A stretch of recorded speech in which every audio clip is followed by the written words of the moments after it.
Welcome to Talking with Tech. My name is Chris Bouguet, and I'm here with Rachel Madel. How's it going, Rachel? It's good. Chris, guess what? What? I just updated all of my technology. In what way? What do you mean? Like everything I could have updated, I did. I got a new iPhone, I got a new iPad, I got a new Apple Pencil, which I'm really excited about. I spent a lot of money. So what kind of stuff have you been discovering? What's new? Well, I'm really excited about the new iPhone because one, the camera's amazing. And I feel like I look at it and I'm like, wow, I've never looked better. This is not a reflection of what I look like in real life. And then the other amazing thing is that it has facial recognition. So I don't have to put my passwords in because it knows my face. And it's not just getting into my phone. It's also the apps that I'm using. So, you know, when you get a new phone, you have to constantly sign into all of the apps that you have.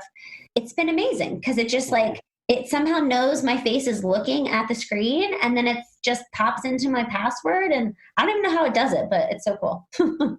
Yeah, I know. I have that Face ID as well. And it's a little bit like, it freaks me out a little bit like, oh, okay. But then I accept it. I'm like, yeah, okay, it knows who I am. That's awesome. Yeah, exactly. I feel like I have a special bond now with my phone. It's like, oh, hey, Rachel, we see you. You mentioned the Apple Pencil. So do you use that? I mean, have you been using that on your iPad? How do you use that? Yes, I haven't used it yet, but the reason I know about it is one of my clinicians, Lauren, she's so tech savvy. She's way more tech savvy than me, which is why I hired her. But she's had the Apple Pencil for a long time. So when I go and supervise her, I'm always really excited to use it. And the way that I use it is there's a lot of really great resources on Teachers Pay Teachers and even workbooks. And so what I'll do is I'll have a digital copy of it. I'll import it into Notability, which is an app to take notes. And then what I'll do is I will write all over it. I use it like a whiteboard.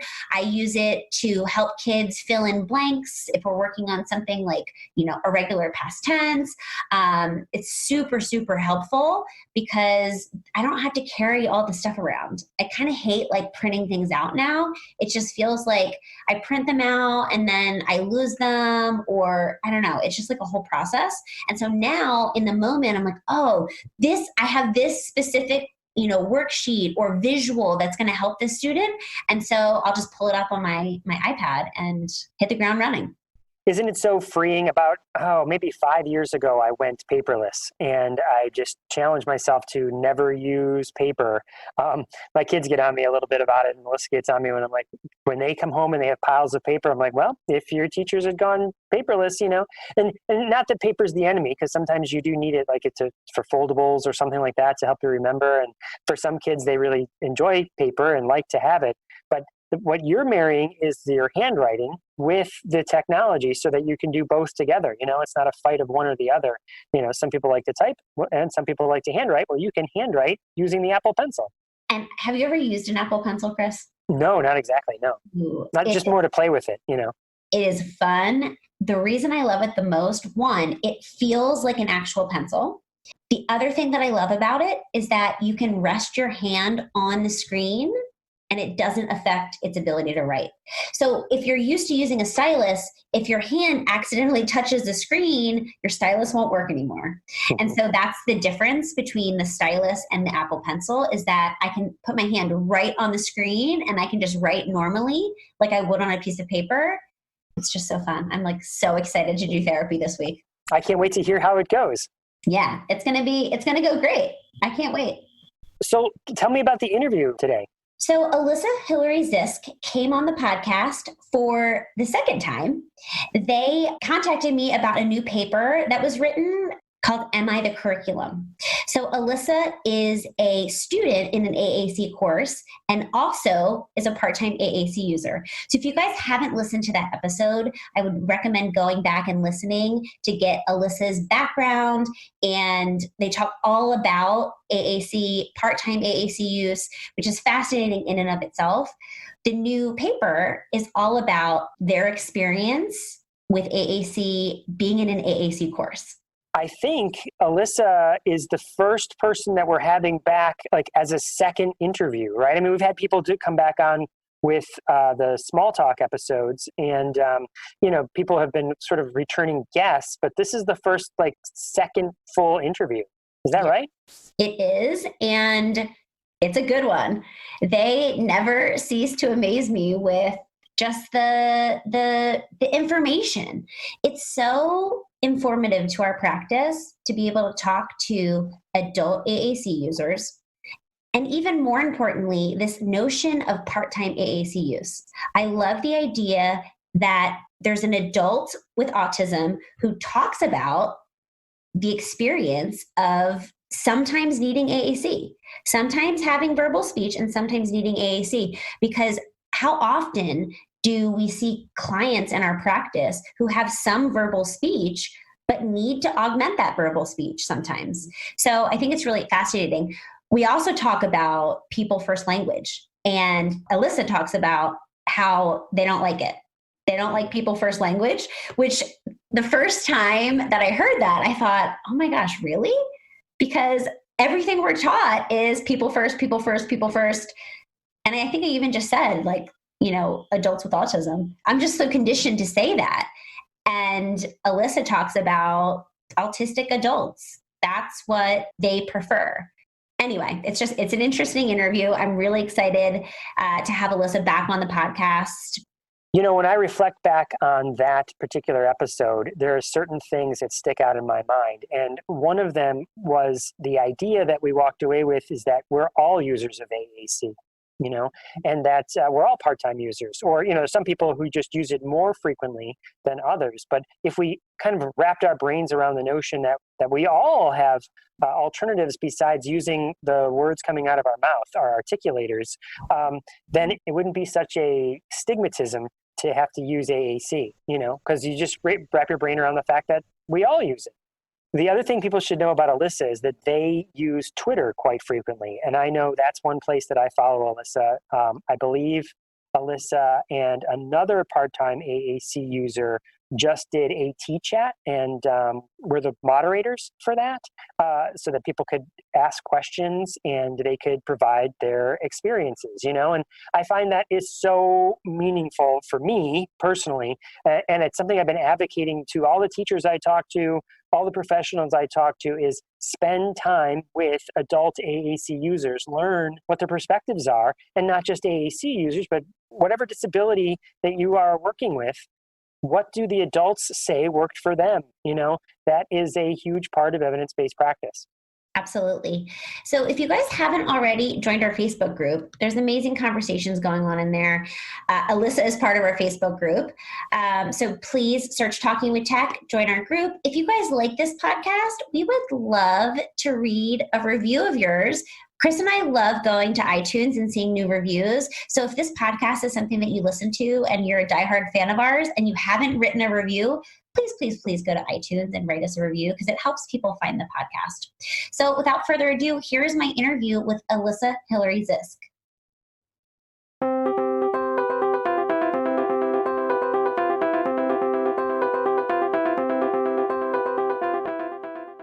Welcome to Talking with Tech. I'm your host, Rachel Madel, joined today by Alyssa Hillary Zisk. Alyssa, we're having you back on the podcast. How are you?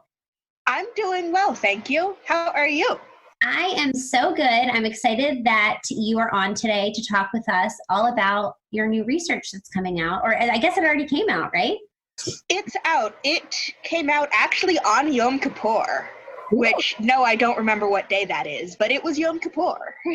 I love it. So what's new? What's going on with the new research? What's new since we last chatted with you? I guess it was, all right. It was like 6 months ago, right? At least. Or something like that. Yeah, I was last on shortly after my paper, AAC for Speaking Autistic Adults, came out. And now the newest paper is called Am I the Curriculum? It's in the journal Curriculum Inquiry. They did a special issue on disability as meta-curriculum. What I submitted to that was essentially a personal reflection mixed with proper citations about here is how and why being a part-time AAC user taking an AAC course and doing AAC research is systemically awkward. So before we continue, because I can't wait to deep dive with you, we need to remind our audience, there could be listeners who did not listen to the original episode we had with you. So I would definitely recommend going back and listening to that episode because it's one of my favorites. Alyssa is a part-time AAC user. So Alyssa, can you just dive into a little bit of what that means for listeners who are like part-time AAC user, but they're talking? Okay, so I am talking at the moment. I'm actually uncertain if it's going to last the episode. I can feel speech wobbling on me. But the main thing behind part-time AAC user is that for many people who require AAC, our ability to speak may vary over time or between situations. Not exactly the same thing as selective mutism, though that can happen too. Yeah. If I find myself not able to speak, I will switch over to AAC. If I find that while I can technically make words happen, it's very slow, it's very awkward, it's not necessarily the words I was trying to come up with, I will again revert to an alternative communication method. And this awkwardness of how do you classify part-time AAC use actually comes up in the paper, so this is going to be fun. Yes, it is. Okay, so let's dive into the paper because I know that's what you sent to me and I'm really excited to talk through it.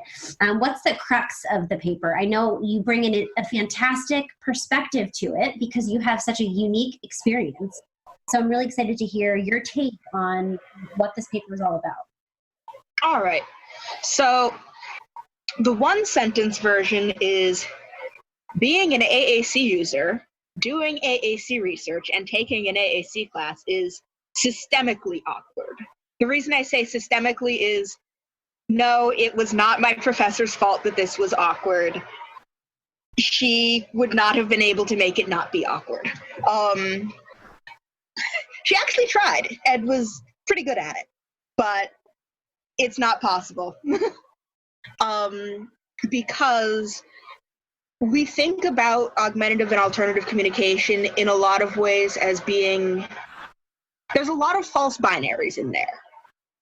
We talk about when they're being inclusive. Asha describes AAC as all the ways we share our ideas and feelings without talking and says that everyone uses it. Remember my billboard if you listened to me last time. AAC for everyone. No, really, do it for real. That was one of my favorites. Yeah, well, I'm repeating it for this time. That's going to be my billboard again. So, but when we're talking about augmentative and alternative communication, we don't really talk about it in that it's something everyone does. It's speech that not everyone uses, but everyone uses AAC way. If we did talk about it that way, we would consider everyone a part-time AAC user. Right. Instead of not really being sure what that means. And just to clarify, are you in favor of that or not? What are your thoughts on that? I have mixed feelings. On one hand, I think that it is useful to talk about the distinction between people who use AAC part-time because we need it for disability-related reasons, and people who use AAC part-time because literally everyone uses AAC when we're defining it inclusively. Mm-hmm. However, I am not attached to part-time AAC user as the term used to make this distinction, and if having to find another term is the price of recognizing that everyone uses AAC, I will happily pay that price. That's fine. And I think what it also does is it just we all like to be able to relate to something, right? Yeah. So when we're learning things or we're trying to understand things that maybe we don't understand, I think it's important to attach it to something that we can relate to. So I think what this does is it allows everyone to be kind of on an equal playing field, right? It's not like AAC users over here, everybody else over here. You know, we're using augmentative ways to communicate throughout our days. Everybody is. And so I kind of feel similar to you. I feel like on one hand, it's a really good thing. On another hand, I can understand how maybe it's not such a good thing, because then we risk everybody thinking, oh, I know exactly what, they go through. And there's definitely a difference in experience that are based on their idea of our speaking abilities. There's definitely a tendency to speak around someone if they're the only person in the room currently using an alternative to speech.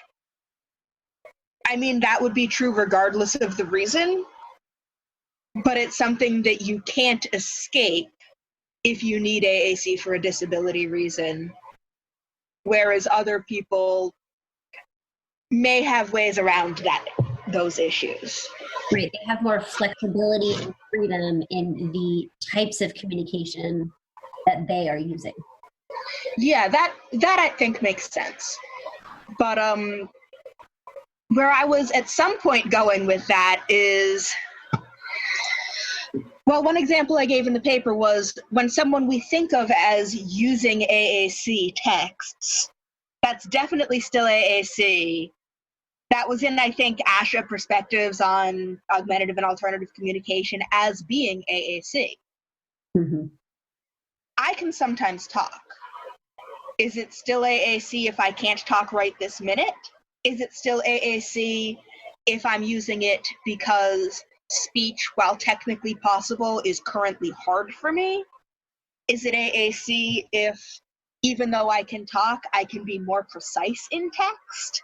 Mm-hmm. Where is the line? It's not actually, I don't think it's a binary yes or no, unless we're going into no, it's everything. All of the things are AAC. Mm-hmm.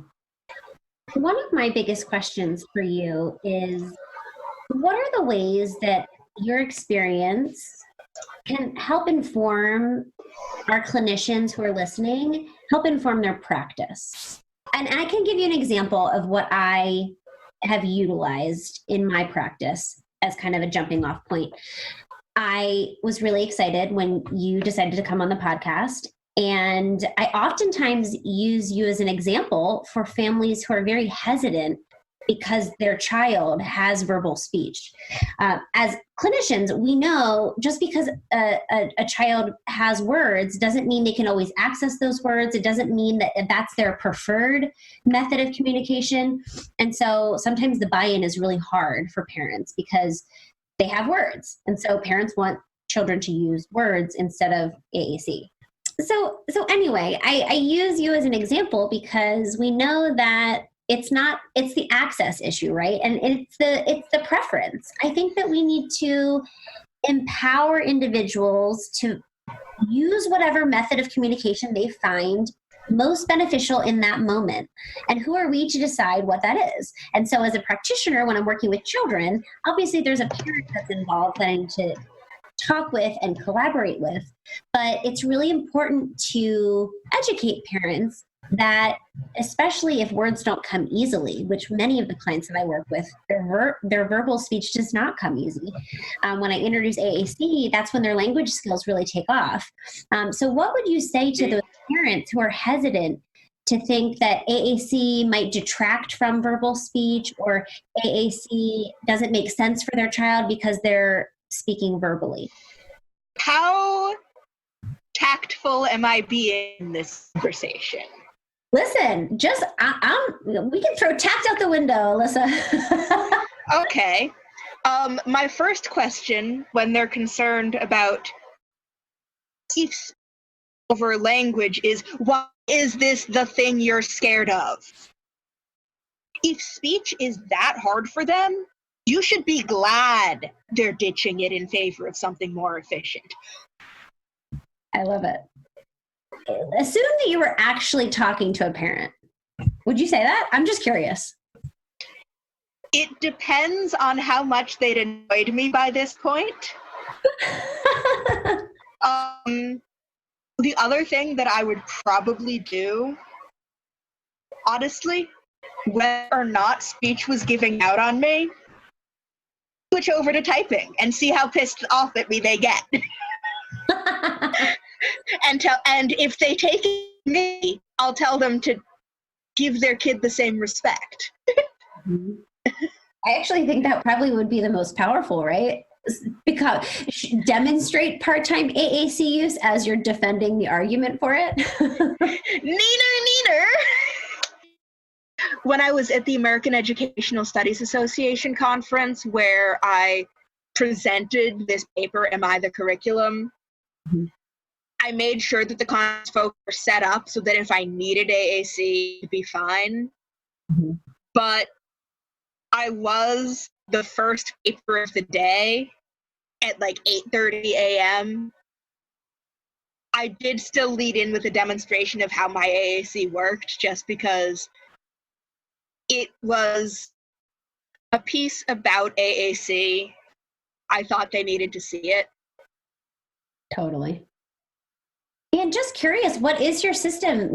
I know you had mentioned on our last podcast that you do a lot. You sometimes will write, you sometimes will type. Do you have a specific system of choice that you're utilizing? Some dedicated applications. I don't have a dedicated device because I'm a grad student. You think I'm going to for that when I don't strictly need to? But I do have some dedicated applications. Mm-hmm. I use eSpeak on my laptop. That's a fairly basic text-to-speech. What I like about it is that it's free, open source, and will do Mandarin Chinese. Are you multilingual? Of course you are. More than I thought originally. Flipwriter I use on my iPad and iPhone, as well as Proloquo for text. Okay. And then, while OpenOffice obviously gets used for other purposes, I'll frequently project my screen, open up OpenOffice, make the font real big, and start typing to the room. Mm-hmm. I think that typical speakers actually do something fairly similar when they're deciding when to text, when to call, when to email, when to meet up face-to-face, as I do choosing between my various communication options. Mm-hmm. I just need more non-speech options and a greater variety of non-speech options because speech is less reliable for me. Mm-hmm. And I therefore need face-to-face non-speech options. Right. That makes sense.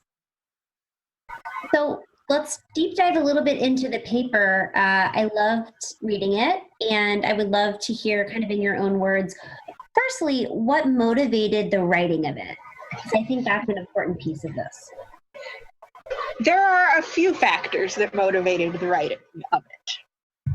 One factor is I saw the call for papers and went, hey, guest editors, would an explanation reflection of how this was awkward fit the call? And they said yes, so I did it. Another piece was that as I was working on my project for my augmentative and alternative communication class, Mm-hmm. the paper that we talked about last time I was on here was actually my class project. Okay.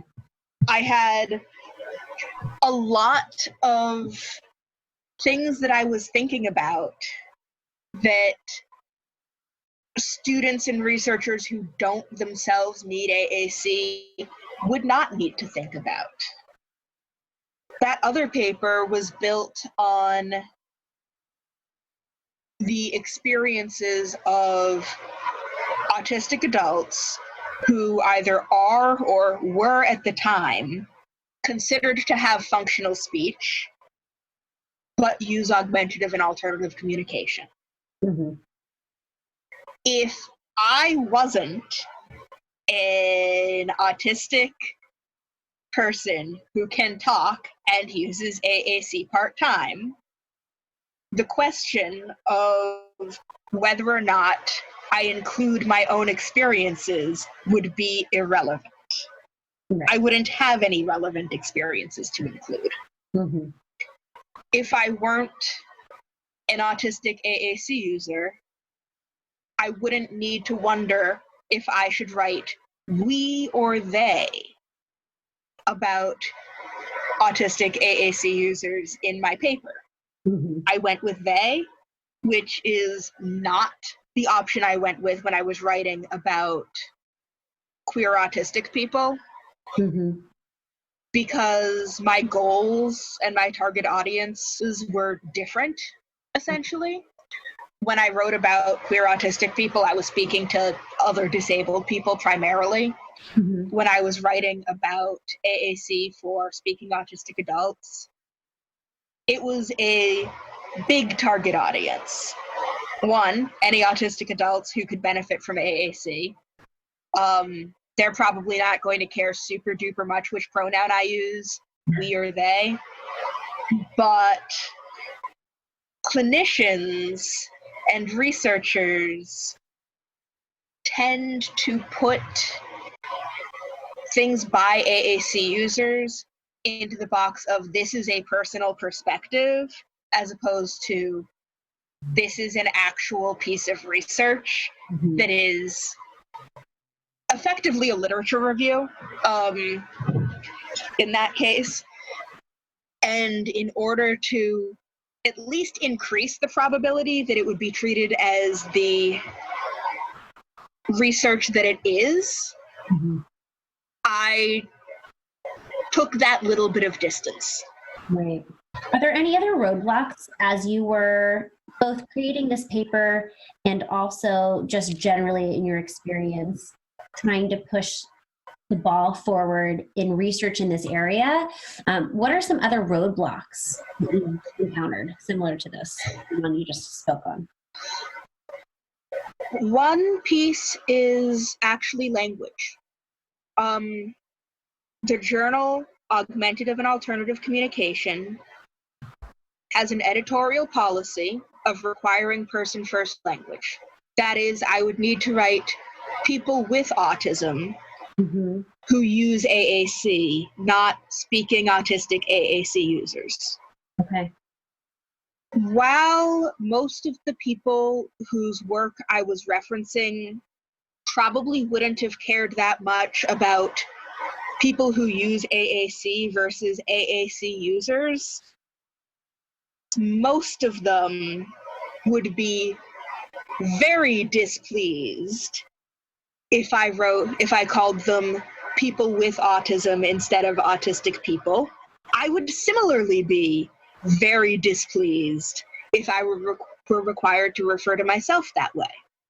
Language is political, and there are reasons that autistic people tend to prefer identity-first language.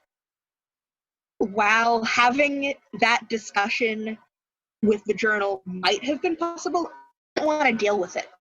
So I submitted to a brand new journal that had a language policy of, we encourage identity-first language, but we can make exceptions to people who prefer to be referred to with first. So that's really interesting to me. I've never, I've heard of course, people first language, but I've actually never spoke with anyone who doesn't like people first language. So you like identity. I forgot to tell you ahead of time, and you called me a person with autism, and I was like, no. Oh, that's right. Oh, you're jogging my memory now. And I was like, default how you want, but when you're talking about specifically me, yeah. no. Now, let me ask you this then. Is that something that you appreciate being asked? About language preferences? Yeah. Yes. Being asked is good. Okay. There's something like a third person bio that I've written. You can frequently get cues from that of how I refer to myself, and following that is also a perfectly acceptable option. But if that's not available, or if you're thinking about language on something that's not in the bio, ask. Asking is great. Okay. That's good to know. Sometimes the answer may be, I don't care. Sometimes the answer will be, it is this. Right. And I think that's something that's really important to dive into a little bit, because of course we want people to feel comfortable. We want people to be addressed with pronouns that they prefer, and labels, autistic or person with autism. These are all things that, just take an easy question, right? How do you prefer to be categorized, or what language do you prefer that I use? So it's really important, I think. When it is relevant to mention that I'm autistic, what language do I prefer? Because the I use my name statement, I mean, that's true. In the chemistry classroom, I use my name. Right. But sometimes it's relevant to mention that I'm autistic, and what language do I use then?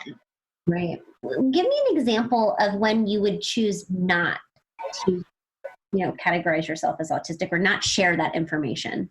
Are there specific scenarios? There are very few situations in which I will specifically avoid mentioning it. Okay. But there are a lot of scenarios where it's not necessarily going to come up. Right. I generally have not told my students that I'm autistic unless and until I actually need AAC in their class. So they get to find out, surprise! Because I'm not teaching anything disability related. I'm teaching math, or I'm teaching chemistry, or I'm teaching digital circuits. When the heck is it gonna come up? That's true. Yeah, it's more of a, it's not going to come up than a, I would choose not to disclose. Right. Do you have any friends that avoid disclosing, I guess, would be, I don't know what the right verb is, but anybody who who doesn't, keeps that diagnosis to themselves?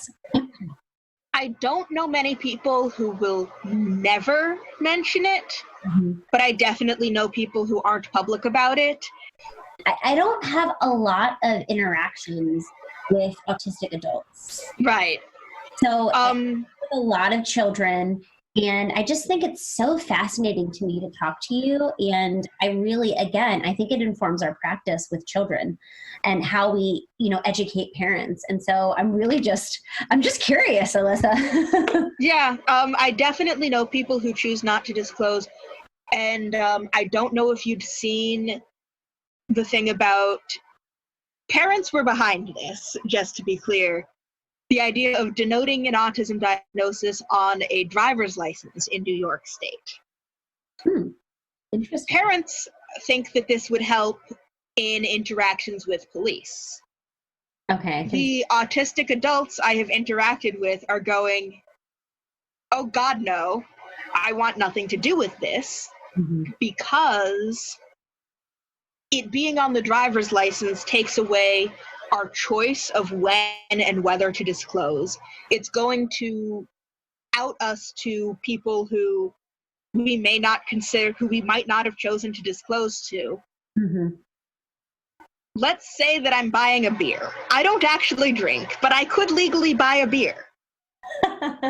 Do I want the store clerk to lecture me about how autistic people shouldn't be drinking because we're actually children? I really don't. I especially don't want to deal with that because I'm not even the one drinking here, but they would be just as wrong if I were. Have you experienced that? About drinking? Not specifically, but I did have an experience where people tried to kick me off a study abroad program over it. Wow. Yep. The administrators at Tianjin Normal University heard that I was autistic and was like, people like that shouldn't be in college. Ooh. Yeah, I was displeased. I'm mad. I have like a mad knot in my stomach right now hearing it. Yeah, and when I wound up needing to type in my language classes a couple times, the administrators didn't like that either. The teachers were able to figure it out fairly quickly and seemed okay. Administration was not pleased. Well, I think you bring up a really good point. It should be your decision when you decide to disclose that. Yeah. And I can see, I mean, at some level I understand, because part of the problem here is that autism is such a huge spectrum, right?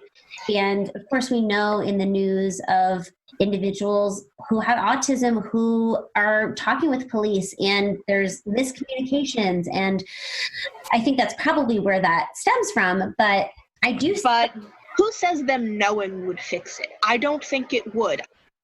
I think that police officers would see that diagnosis and take it as a license of no one's actually going to care what they do to us. Well, I think that these are all really relevant things. Sorry, bit dark. No, I mean, it's kind of the reality, right? And yeah. I can listen to you, but I've never walked a day in your shoes. And so I just think it's really valuable to hear about your experience, because I haven't thought about these things, really. I mean, it's fascinating to me to think about them. And I'm really grateful that you're on and you are so comfortable sharing your experience, because I know that's hard for a lot of people, people with autism and otherwise. Sometimes people, they're like, come on the podcast. No way. Like, I don't want to talk in front of that many people. So I just appreciate it. And I know that our listeners appreciate it too. Thank you.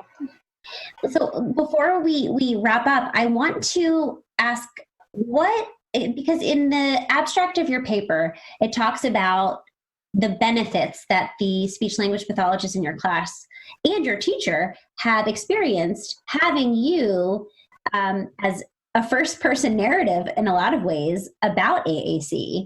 So are there any, takeaways that either your teacher or your clinicians in your classroom have told you? What are some gems that maybe we can share with our audience of things that people maybe didn't think about or have learned from your experience?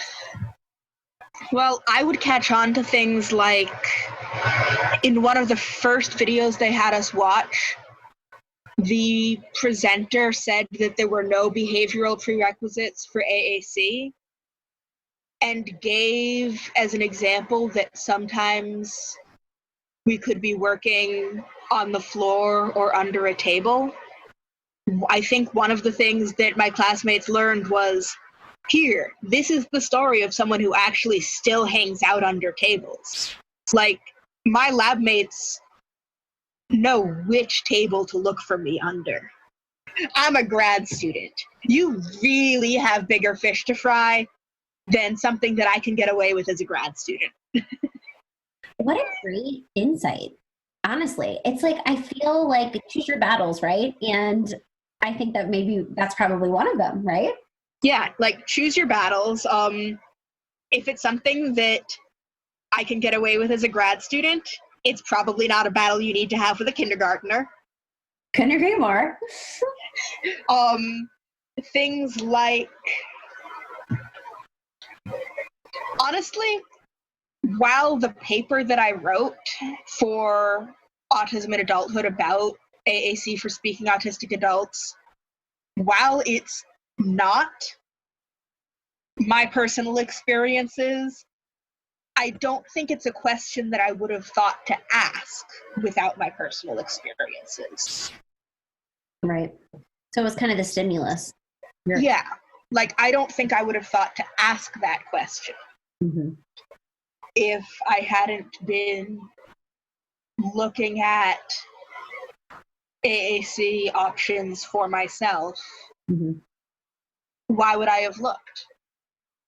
Were you self-taught?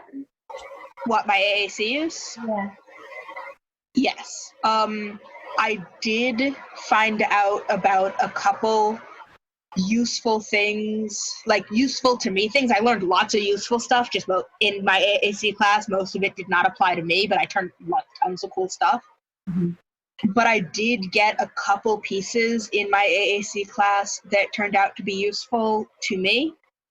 Mm-hmm. So those pieces I would consider somewhere in between on self-taught versus otherwise, but most of it is self-taught, and then there's little bits that I came up with that came from the suggestions of other AAC users.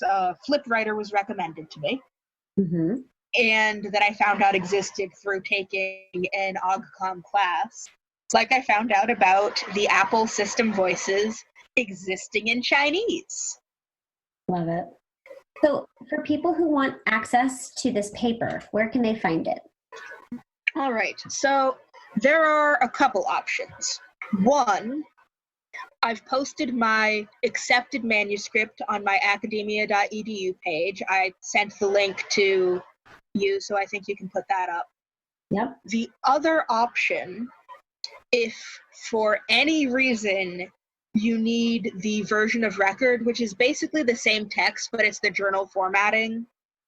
If you want page numbers, for example, you absolutely can and should email me because I'm allowed to send it to people who ask. Okay. Don't feel bad about doing this. It's fine. This is what you do when you want to make sure people have access to research and are publishing in a journal that's not open access. Yeah, and I think that it's really important that your message in particular is disseminated because, again, I think your experience is so valuable. Yeah, thank you. So wrapping up, what's next, Alyssa? I just love following your career, your ideas. I feel like you're going to do really big things in our field, and I'm really excited. So, I feel like in 6 months, you're probably going to have another paper out. So I want to be ahead of the trend. What's next? Okay. So my actual next is my dissertation work. I do work on brain-computer interfaces for people with amyotrophic lateral sclerosis. And I am currently writing a paper about that. My dissertation work is basically going to be about intra-individual and intra-session variability and how this affects the ability to use brain-computer interfaces for communication in people with ALS. So that's the real next. In terms of things that I have planned, I'm thinking a bit about the language that we use to speak about AAC, in that professional preferences and the preferences of the people we're actually talking about may or may not align, and I would like to see something examining who uses what language. Because I don't think that many professionals refer to oral speech as mouth sounds, snarkily. No. A decent number of AAC users do. Interesting. Yes, let's get more research on this. I think that you're exactly right. Let's talk to more AAC users, adult AAC users, and I think that is a great next step, just to highlight some trends potentially, and again, help us as clinicians not only work with our clients, but also just educate, right? There's a whole element of education and awareness that SLPs specifically who are interested in AAC, we all are trying to spread awareness about AAC, and knowing right from the source is the best strategy, right? Yeah. And I think one of the big things is AAC users know things. Seriously, we know stuff. I mean, I couldn't agree more. You know a lot of things, Alyssa. I'm literally a math teacher.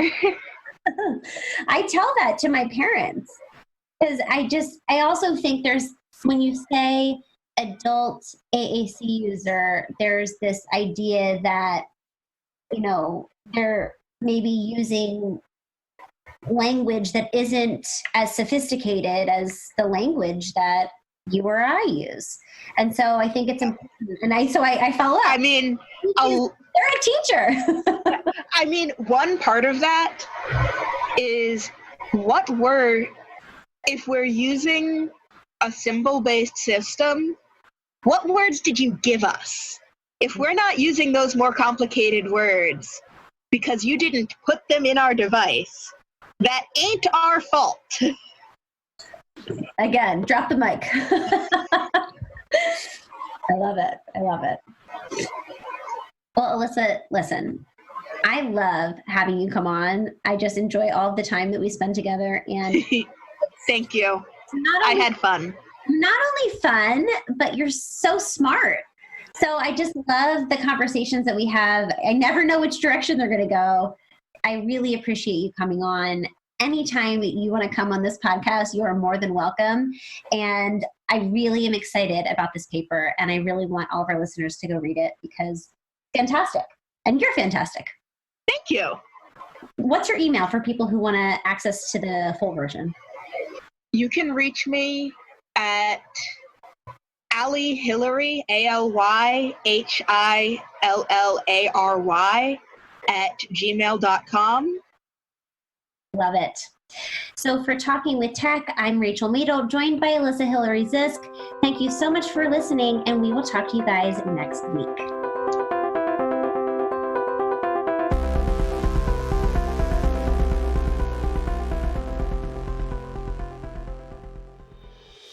Hi, I'm Mei-Ling Chan. And I'm Martin Sibley. And we are the hosts of the Exceptional Leaders Podcast, where we spotlight high-profile topics and amazing people who are changing the worldview on disability. Even though we are oceans apart, we are bringing people from all over the world together to discuss inclusion, advocacy, accessibility, and real-life journeys. So listen to the Exceptional Leaders Podcast to hear the voices and stories from amazing changemakers and be inspired to make a real difference in the world. You're listening to the Exceptional Podcast Network.